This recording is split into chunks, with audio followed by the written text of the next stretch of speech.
Hello all, I'm Sai and in today's video, I'm bringing to you my October reading wrap-up. October was actually very busy and intense month for me because it was crazy at work. Despite that, I think I have read quite a few books which are really good. Hardly one or two of the books that I read during October were not that great for me. But apart from that, I should say that I had a solid reading month. I managed reading a total of 13 books, of which 8 are physical books and 5 are audiobooks. And I also have a good mix of fiction as well as non-fiction. So, without any further ado, let's get into the books right away. Starting with the physical books as usual. The first one which I read is actually a book by an author whom I've started loving so much based on the types of things that she's exploring in her books. And the book is Picture Perfect by Jodi Picoult. I actually got this book over 2.5 years back and finally I got around to reading it. It's quite a huge book, so it will take a little bit of time to read. And I think it's actually older than me. Now in this book, we follow our main character, Cassie, who's found unconscious in the pavement of a graveyard. And she is found by this policeman who then helps to get her to her family. And her family is only this one person who's her husband named Alex Rivers. And he's this huge Bollywood star who's so much well known for his acting abilities and is also super popular in Hollywood as well as the society as a whole. Being his wife, she does not remember how she ended up being on the graveyard in an unconscious way. And after she gets back to him, there are so many things that start happening. And she also develops this beautiful friendship with that policeman who actually ended up saving her. It is quite an intense book to read. So if you're going to read this one, just make sure that you're reading something which is light and fluffy on side because it deals with a lot of serious aspects. And there are also a lot of violent scenes in here which show us domestic violence in the most brutal way possible without you not turning a blind side to it. We get to see this main character being abused by her husband at multiple instances. And there are so many reasons behind it. It's definitely an interesting book and I think the author prolonged a lot of things inside the book in order to get to that climax. If not for those few stretches that the author did here and there in between the book, this could have been a 5-star book for me. As all those things did happen, I ended up rating this one 4 stars. Next, I started a super popular YA fantasy series and I think I can understand the hype behind this because it was really nice to read and it was also quite engaging throughout. And the book is Serpent and Duff by Shelby Mahurin, which is the first book in the series with the same name. Here we follow our main character Lou, who's a witch, and because of some reasons, she ends up being married to this witch hunter named Reed, and how they are both going to deal with all the consequences because of their marriage, and when the fact that Lou is a witch gets revealed to Reed is the actual plot of this book. There are so many things going on in here, and I just loved most of the things that were happening. But at instances, I also felt like these characters feel so young to be acting in the ways that they are acting inside the book. And that's the thing about young adult, right? It makes the other character look like adults or at least trying to be like adults. And apart from that, I cannot say anything that is a huge issue about this book as a whole. And the romance in this one is also quite heavy. And I'd not categorize this as young adult because of that reason. It can be new adult, but I don't think it's young adult just because the characters are 16 or 17 years old. And if you're a person who has read the Nevernight trilogy and also Empire of the Vampire, and if you did like the world building there, I'm sure you will like the world building here too because I got a strong vibe of Nevernight world building in this one. Even though it's not as dark as either of those two series, it has the same kind of flavor to the world building here and it was quite enjoyable for me, so I rated this one also 4 stars. Next we have a book which is a contemporary, but I'll not say that it's either YA or new adult because it seems like a borderline between both of those for me. And it is also quite a super sad book. It is On Earth We Are Briefly Gorgeous by Vuong. It's quite a short book so you can read it fast. But trust me, it will just take a huge emotional toll on you because there are so many things that happen in here which will make your throat just get clogged up because of the emotions that you will end up feeling.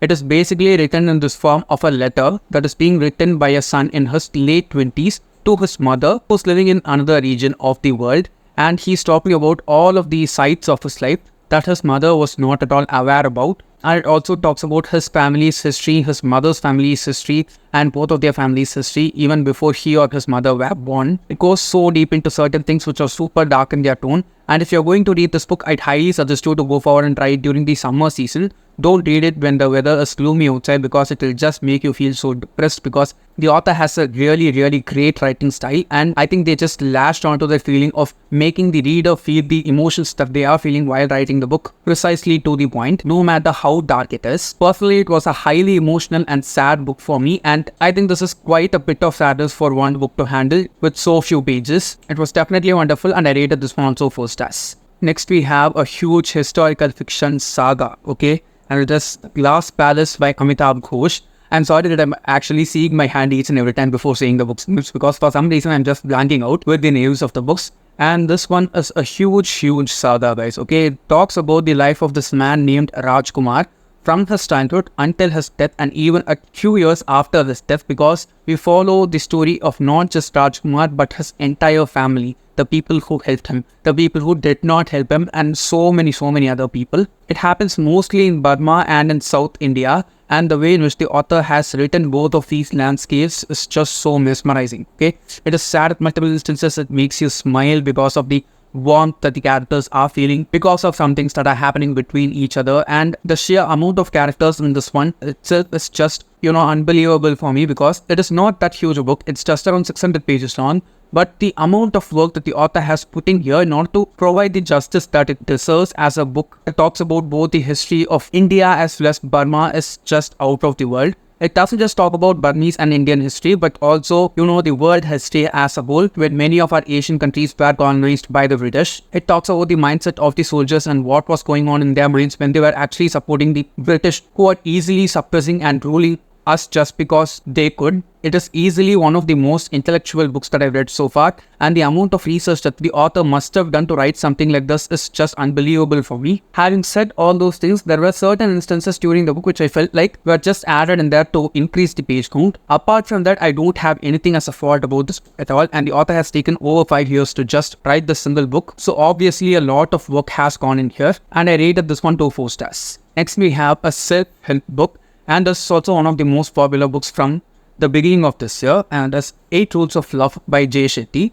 I have a review of this one coming up pretty soon. If it's already published, it will be linked down in the description. Otherwise, you will see it in a few more days. In this book, Shetty actually talks about 8 rules that he has constructed based on the knowledge that he has from the experience that he has gone through in life. And I should say all of the 8 rules that he talks about in here are really good ones. They can be helpful to so many people out there who are easily facing a lot of problems in their relationships. And the best part about this book, if you ask me, is that despite the title being 8 Rules of Love, it doesn't just talk about the romantic aspects of love. It talks about love in all of its forms being expressed to different people in different kinds. It is true, right? Love is not always romantic. The love that we have for a parent or a sibling is very different from the love that we might have for a partner. And that might also be very different from the love that we have towards a friend. Just because the English language does not have that many words to express different kinds of love, doesn't mean that the love that we express towards everyone is romantic in its nature. It is definitely a practical book, and I think it will be super helpful for so many people. But again, despite that, I thought that imposing so many rules on love, which is a beautiful emotion, might take away that element of magic from love. And I also felt like so many points inside this book could have just boiled down to the basic concept of communication between people in order to solve any kind of conflict. Again, this also ended up being a 4-star for me. I cannot understand why. Until now, I've rated each and every one of the books that I've read in October 4 stars. It has been a solid reading month, but you can see, right, no book so far has stood out that much for me. And that pattern was broken by this beautiful place of a book called You Should See Me in a Crown by Leah Johnson. I just bought this book thinking that it'll be a fun, nice and comfy read in between all the heavy books that I might be reading. But trust me, this just broke a pattern and just made me feel so good throughout the time I was reading this book. There were also multiple instances for this main character and the dialogues that are internally going in our head, which felt so relatable for me as a person, because some things that the main character goes through in this book have actually happened for me in my real life itself.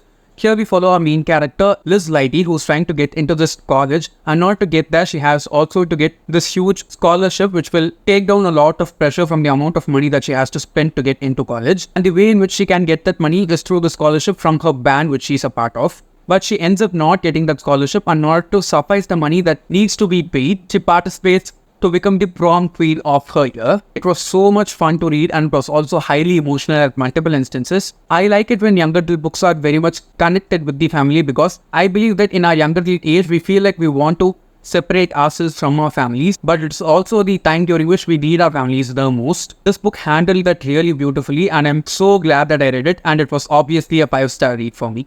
The next one is a sequel, and it is Blood and Honey by Shelby Mahurin, which is the second book inside the Serpent and Duck trilogy. My plan was to finish reading the series in the month of October itself, but as I said before, my work was so crazy, and I'm so glad that I at least got to reading these many books in October. So I should say that this one was just as good as the first book. It was not better than the first book in any way for me. So I'm expecting that the last book will have a pretty good punch towards the end. There are a lot of things that are revealed there which get kind of, flattened out here towards the end of the book. And I think there's a lot of potential for the third book to become much better than the first two books, because so many things that have been shown here have not been answered properly, and I think all those answers will be unveiled in the third book. The character development here and the development of the relationship and understanding between the two characters here is also pretty good if you ask me. And the naming for each of these books just feel like so much out of the context for me, because there are just a few phrases that are dropped here and there, and they are not even that impactful to, take as titles for the books. I think they went with the titles just because they sound catchy. This was definitely fun though, and I rated this one also 4 stars. The last physical book is a non-fiction book. I actually started reading this thinking that it will be a fiction book, but obviously it's not. It's a non-fiction book, and it's also an Indian book, which is Onam in a Nightie by Anjana Menon. One of you guys talked about this book in one of my live streams, and that's the reason I went forward and bought the book, and I just had so much fun reading this, guys, okay? Since we are in the monsoon right now, just go forward, buy this book and read it now, because it is perfect to read during the monsoon time. I read this within 24 hours when I was working from office in a single day. I read it in 2 hours during the commute and 1 hour at home, and just like that the book was finished. And it was also kind of cloudy that day, so that just added on for the flavor of this book. It is when the author basically talks about the various stories or things that have happened in her life during the quarantine of 2020 and 2021 during the COVID pandemic. And the writing of the author here is just so beautiful, okay? If you didn't know, my native place is Kerala. I am a Tamilian, but my family is from Kerala and we are all Tamils by nature. But our native place is Kerala, if that makes any sense. So we have a blend of both cultures from Tamil as well as Malayalam. And I felt a lot of my Kerala culture from this book so much resonant with me. The types of food that she talks about, some of the clothes that she talks about. There are also some words that she uses which we use on a very regular basis in our home. My native is Palakkad, okay, so it is exactly in the border of Tamil Nadu and Kerala. So people from there can understand both Malayalam and Tamil pretty well. And the kind of Tamil that we use in home is also something which has a small slivers of Malayalam here and there. Especially when my grandfather and grandmother were there, the amount of Malayalam phrases into the Tamil we spoke was much higher. So I got all those nostalgic feelings while I was reading this book throughout. And it was also modern in its way because it talks about events from just a couple years back. It was definitely so much fun for me to read, but I think it could have been a bit longer because I wanted more of it, so I rated it 4 stars. Moving on to the audiobooks. The first audiobook that I listened to is a new adult contemporary romance, and it is Geekerilla by Ashley Poston. I've actually wanted to read this book for quite a few years, and finally I went forward and started listening to it as an audiobook, and it was so much fun, okay? It's just this contemporary romantic style of retelling of the story of Cinderella, and I should say the author has done a really good job of retelling the actual story of Cinderella with a lot of modern elements in this one. It kind of felt repetitive of multiple instances and also a bit, too much at instances, because the story of Cinderella with her stepmother and her stepsisters is also shown here, but the way in which the author made it seem like very hostile just felt very unrealistic to me. Apart from that, I don't think I have any kind of huge problems with this book. I just wanted to read something really light, cozy and fluffy, and this was perfect for it. It also has a sequel if I'm not wrong, so I'll definitely try and read that one also. And I'm also interested in reading another book by this author called The Dead Romantics. So if any of you guys have read it, please do let me know down in the comments how it is. If I get enough comments telling that it is good, I'll try and buy that book because I like the flavor of this one very much, and I rated this one also 4 stars. The next one is the last one in a series, and I'm so sad that the series is over because series like this should go on forever and ever. And the book is Before We Say Goodbye by Toshikazu Kawaguchi, which is the last book inside the Before the Coffee Gets Cold series. Now, if you have not heard about the series, please, you need to go forward and start from the first book, which is Before the Coffee Gets Cold. There are 4 books totally in the series, and each and every one of them is really, really good about the things that are happening in this particular cafe in Japan called Funiculai. And the special thing about this cafe is that people can actually travel in time from the cafe. It's not like it will change anything in their lives, but they can get some kind of clarity in their mind if they travel through time, and it also has a ridiculous amount of rules that need to be followed. If you want something that is perfectly cozy, you need to try this one. It has all flavors, okay? It has happiness, sadness, a kind of suspense, a kind of thrill, so much warmth, and a ton of emotions throughout all the 4 books. And I should say that the way in which this book was written as the last book inside the series was just perfect. Okay, it was one of the best ways to end the series, which has been so beautiful and heartwarming by far. And even if the author wants to continue on with the series and just write like 10 or 20 more books, I'm down to read it. I'm definitely going to get physical copies of all the 4 books inside the series and try to reread them as soon as I can. I enjoyed this throughout and it was easily a 5-star book for me. The next one is a short classic productivity book, and it is How to Live on 24 Hours a Day by Arnold Bennett. I've heard about this book many times on Reels, and just because of that reason, I went forward and listened to the audiobook of this one. It's just around 1 to 1.5 hours long, and the author basically talks about how you can make the most use of the 24 hours that you have each and every day, and how the successful people out there in the world also have the exact same 24 hours, and how you use those 24 hours actually matters more than anything that you do in your life. I am actually a person who tries to make the most use of my time because I want to do a lot of stuff and there's not enough time each and every day. So I have to find small chunks of time here and there throughout the day in order to fit even my reading, so that I can make videos like this one here on my channel and give book recommendations which are of good quality to you guys. I also got a few tips from this book which I can use on a daily basis itself, that can give me like extra half an hour or so each and every day, which can easily amount to 3.5 hours per week, and you see 14 hours per month. It's not that difficult to do, and if you just go forward and try this book, I'm pretty sure that you'll also be able to identify a lot of small chunks of time throughout the day that you can make use of properly by the end of the day by accumulating them together.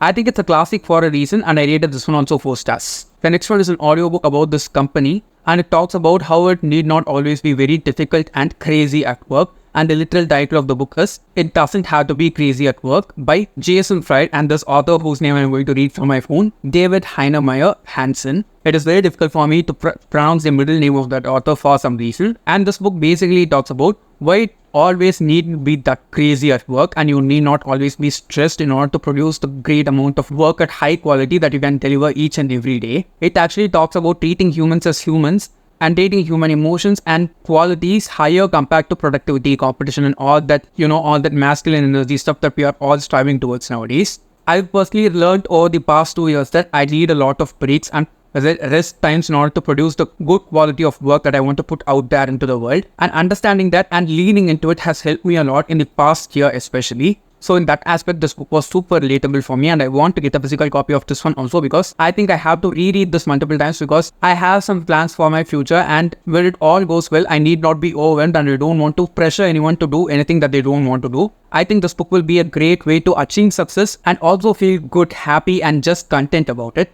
It was definitely an amazing book and I rated it 5 stars. And the last book in this wrap-up is The Girl of Fire and Thorns by Ray Carson, which is the first book in a young adult fantasy trilogy. This has been one of the most popular fantasy trilogies for a very long time, and I've seen this being recommended by so many OG booktubers whom I love. So I went forward and finally started listening to the first book in the series, and trust me, it is definitely a very interesting world. And the way in which the author has written the main character here just stands out really good for me because there are so many things about her which just make me think so many things, and the way in which the author moves the story and does a lot of things with the characters and the plot at hand is really nice. I just want to see how this series goes on and ends because I've heard nothing but great things about the series, and by far my experience with the series from the first book have also been really good. So I do have really high expectations for this one, and I'll try to finish reading this by the end of November. Let's just wait and see. The first book was really solid and I rated it 4 stars again.